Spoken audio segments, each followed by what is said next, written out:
રાખી દો. પહેલાં તમારું નામ? મારું નામ અફજલભાઈ રાવમાં. અફજલભાઈ, આજે શું રજૂઆત છે?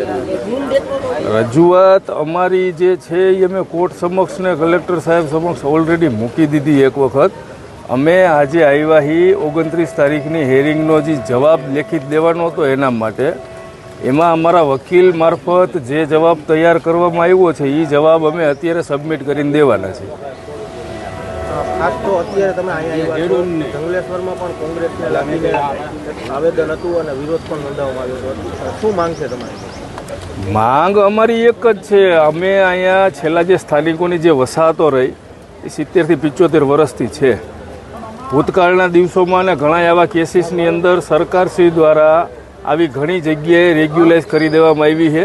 તો આજે સ્થાનિકો અહીંયા રહે છે, જે વિધવા બહેનો હોય, જે આશરા વગરના થઈ જાય, જે નોંધારા થઈ જાય, કેટલા એવા વયોવૃદ્ધ છે, જો એનું મકાન વયું જાય તો એ નોંધારા થઈ જાય. અમે તો એ બધાને લઈ અને આટલા વર્ષો થઈ ગયા લોકો અહીં સ્થાનિક છે તો એમને આ જગ્યા રેગ્યુલાઇઝ કરી દેવી, અથવા તો એના માટે જે હાઈકોર્ટ જે હુકુમ કરે, જે નક્કી કરે, એના માટે અમે એ સ્વીકારવા તૈયાર છીએ.